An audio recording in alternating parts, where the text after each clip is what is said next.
When I refused to give my husband's parents access to our finances, his father stormed across the room. "You'll regret this insult." My husband cowered beside me. "Maybe we should compromise." Big mistake.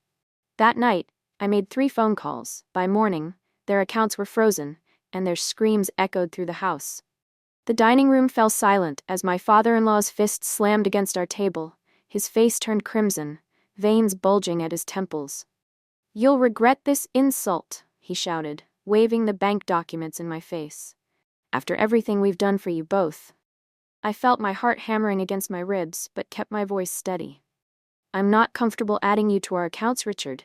That's my final answer." My husband David shifted beside me, his shoulders hunched forward. "Maybe we should compromise," he whispered, not meeting my eyes. "They're just trying to help us." I watched my mother-in-law's thin smile spread across her face. They thought they'd won. They had no idea what I was capable of when cornered. David and I had been married for 3 years, but his financial umbilical cord to his parents had never been cut. From the beginning, Richard and Margaret positioned themselves as our financial advisors, though I never asked for their input. When we first met, David was 30, and still had a joint account with his parents. They monitored every purchase, questioning anything over $100. I thought this would change after marriage, but their grip only tightened. My career in financial compliance had recently earned me a significant promotion. Suddenly, I was making more than David, and definitely more than his parents, whose jewelry business was struggling. That's when their concerns about our finances intensified. Last month, they started dropping hints about pooling resources for the family's benefit. I didn't realize then that I was being sized up as their financial salvation. If you've ever dealt with family members trying to control your finances, you know exactly how this feels. Subscribe now for more stories about standing up for yourself when it matters most. This story is just getting started, and you won't want to miss what happens next. The red flags had been waving for years, but I'd been trying to keep the peace. Flag 1 appeared when we bought our house. Richard and Margaret offered a $30,000 gift toward our down payment. Only after the money was transferred did they present documents they'd drawn up themselves, stating they should be added to the deed as co-owners, since they'd invested in the property. "It's just protection for the family money," Richard explained when I questioned it. I refused to sign, creating the first major rift. David eventually convinced his parents to back down, but they never let us forget their generosity.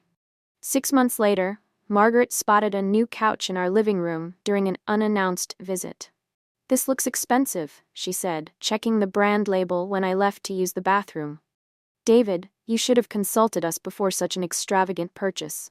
What if you need that money later?" David apologized for buying furniture for our own home with our own money. The final straw came when I discovered David had been forwarding our bank statements to his parents every month. I found the emails accidentally while using his laptop. "They worry about us," he defended when confronted. "It gives them peace of mind to know we're doing okay." But we were doing more than okay, and that seemed to be the real problem. Yesterday, Richard and Margaret arrived unannounced, carrying a folder of documents. Our kitchen table disappeared beneath papers as Richard laid out their family financial security plan. "We've set up a family trust," Margaret explained, sliding papers toward me. "We'll all pool our resources. David's already agreed it makes sense." I looked at my husband, who suddenly found the floor fascinating. Richard pushed a document directly in front of me. "We need access to your accounts to properly manage everything. It's for everyone's protection." When I didn't immediately reach for the pen, Richard's expression darkened. "Your reluctance is concerning," he said. "After everything we've sacrificed for David, for both of you." "I need time to think," I said. "There's nothing to think about," Richard snapped. "This is happening. David understands his responsibility to this family." That's when I realized this wasn't a request. It was an ambush, planned with my husband's knowledge. The betrayal hit me like a physical blow. "No," I said firmly. "I won't be adding anyone to my accounts."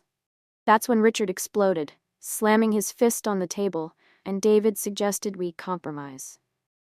In that moment, Watching my husband cower beside me while his parents tried to seize control of my finances, something inside me hardened into resolve. What would you do if you discovered your spouse had secretly agreed to give their parents control of your hard-earned money? Would you fight back or try to keep the peace? The choice I made that night changed everything. After Richard and Margaret left, with promises to continue this discussion when you're thinking more clearly, David and I had the worst fight of our marriage. He retreated to the guest room, claiming I was disrespecting his family. Unable to sleep, I went to our home office at 2 a.m. Something compelled me to check our financial documents. That's when I found it. A folder in David's desk labeled Family Trust. Inside were emails dating back 6 months. David had been discussing this plan with his parents all along. Worse, there were bank statements from accounts I didn't know existed. One email from Richard made my blood run cold. Once we secure access to her accounts and good credit rating, we can address the business debts without the bank asking questions. Suddenly, memories flashed through my mind with new clarity. Richard asking detailed questions about my credit score at dinner. Margaret's unusual interest in my recent promotion and salary. Their sudden enthusiasm about my company's excellent retirement matching. David discouraging me from working with a financial advisor of my own. This wasn't about family security. They were drowning financially and saw me as their life raft. As dawn broke, my hurt transformed into something else. Determination. I was done being manipulated. If they wanted to play financial hardball, they'd picked the wrong opponent. At 8 a.m., I called my college roommate, Sophia, now a forensic accountant specializing in financial fraud. "Meet me for coffee. It's urgent," I said. An hour later, I spread the documents before her at a cafe far from our neighborhood. "Classic financial coercion," Sophia said, reviewing the emails, "and potentially fraud if they'd gained access to your accounts without full disclosure of their intentions." "David knew," I whispered, the betrayal still fresh. "This happens more often than you'd think," Sophia said, squeezing my hand.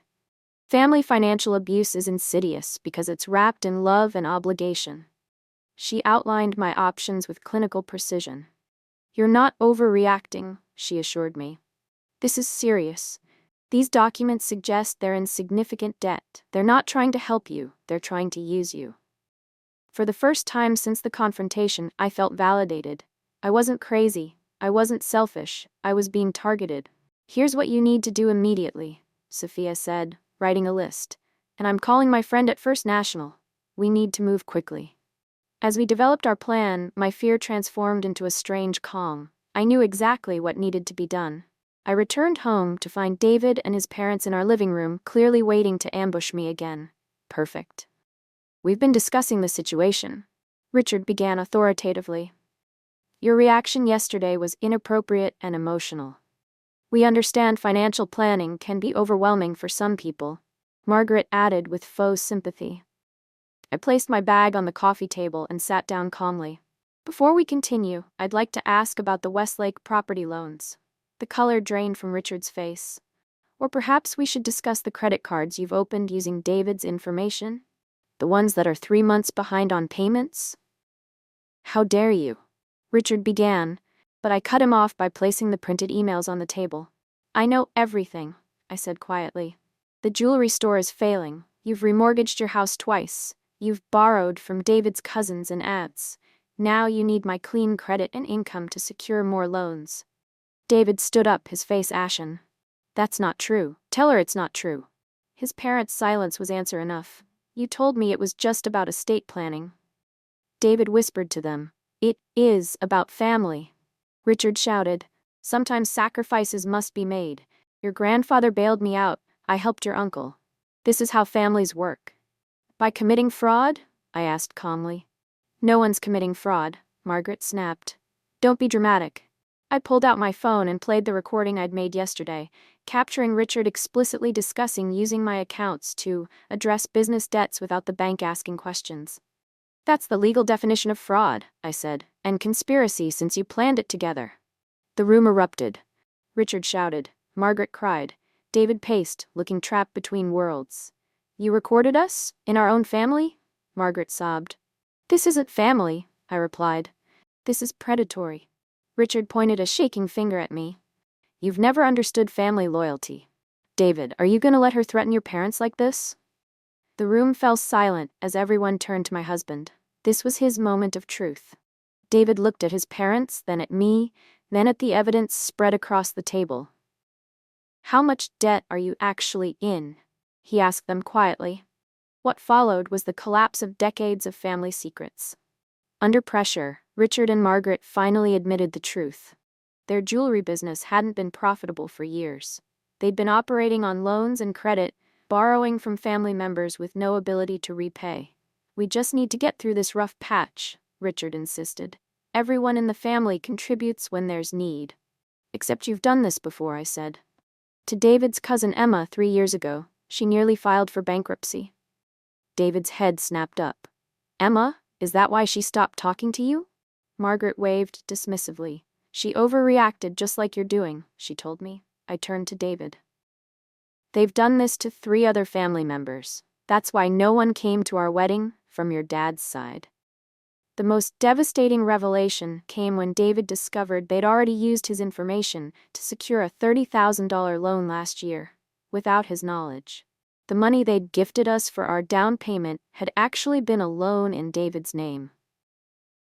You put me in debt without telling me? David's voice cracked. We were protecting you from unnecessary worry, his father replied. That's what parents do. No, David said, his voice stronger now. That's what criminals do. The truth was finally laid bare.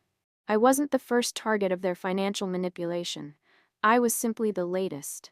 And my husband had been their unwitting accomplice for years before becoming their conscious co-conspirator. While David confronted his parents in our living room, I stepped into our bedroom and made 3 critical phone calls. First, I called our bank's fraud department. I need to lock down all my accounts immediately, I explained, providing details of the attempted coercion. And I need to separate any joint accounts I have with David Mitchell. The representative walked me through their financial protection protocol, placing alerts on all our accounts and creating new security measures. Next, I called a lawyer Sophia had recommended. I need an emergency consultation about financial separation from my spouse, I explained. Within minutes, I had an appointment for the next morning and instructions for which documents to bring. Finally, I called a forensic financial investigator. I need documentation of a pattern of familial financial exploitation, I explained, for potential legal proceedings. He agreed to begin gathering evidence immediately. Before rejoining the others, I gathered our passports, birth certificates, and the external hard drive containing our financial records. I placed them in a secure location only I knew about. When I returned to the living room, the argument was still raging. I didn't participate further. I didn't need to. The wheels were already in motion. That night, after his parents finally left and David retreated to the guest room again, I made one final call, to a locksmith. At 7:30 the next morning, my phone exploded with notifications. Richard was calling repeatedly. Margaret was texting frantically. Even David, who had left for work early to avoid me, was suddenly blowing up my phone. The bank had moved with impressive efficiency. Not only were my accounts secured, but they had placed a temporary freeze on David's accounts, pending investigation of potential fraud. The credit bureaus had been notified, placing an immediate hold on any new credit applications from either the Mitchells or David. I let the calls go to voicemail as I dressed for my legal appointment. The first message from Richard was eerily calm. There seems to be some misunderstanding with the bank. Call me immediately. The 5th message abandoned all pretense. What have you done? Fix this now. Margaret's texts oscillated between threats and pleading. The bank says we're being investigated for fraud. How could you do this to family? Followed by, please help us. We'll lose everything.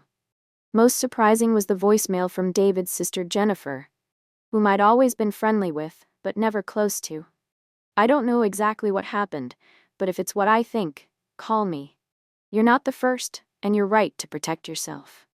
As I grabbed my keys to leave, a car screeched into our driveway. Richard and Margaret burst from the vehicle, faces contorted with panic.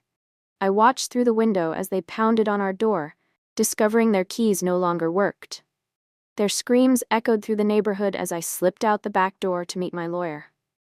Have you ever had to choose between keeping the peace and protecting yourself from those who claim to love you? The hardest boundaries to set are often with the people closest to us. Share your experience in the comments below. 1 month later, our house is quieter. David moved out temporarily. His choice, not mine. He's staying with Jennifer, who shared her own story of financial manipulation by their parents. Learning he wasn't their only victim has been both devastating and enlightening for him. The legal separation of our finances is complete. David has begun the long process of disentangling his credit from his parents' schemes and accepting his role in what happened. Richard and Margaret are facing consequences beyond just our family. 2 of David's cousins have come forward with similar stories, and the bank is investigating potential fraud across multiple family accounts. I didn't see it, David told me during our first counseling session last week. Or maybe I didn't want to see it. They always said family takes care of family. Family doesn't exploit family, I corrected gently. We're not sure if our marriage will survive, but something unexpected has emerged from this ordeal. Honesty. For the first time, David is seeing his parents clearly and making his own decisions. As for me, I've established financial boundaries I never should have compromised on. My accounts remain separate and secure. I've accepted that being called selfish or cold is a small price to pay for security and self-respect. Jennifer has become an unexpected ally. They did this to me when I got my first real job, she confided. I wish I'd had your courage to fight back. It wasn't courage that drove me to act that night, though. It was clarity. The moment I understood what was happening, protecting myself wasn't just an option, it was the only choice that made sense. The night I made those 3 phone calls changed the trajectory of my life. I learned that financial boundaries aren't just about money, they're about dignity and self-worth. David and I are taking things day by day. Trust, once broken, doesn't mend easily. But whether our marriage survives or not, I'll never again allow anyone to use family as a weapon against my financial security. What would you have done in my situation? And what financial boundaries do you wish you'd set sooner? Some prices are too high to pay, even for peace.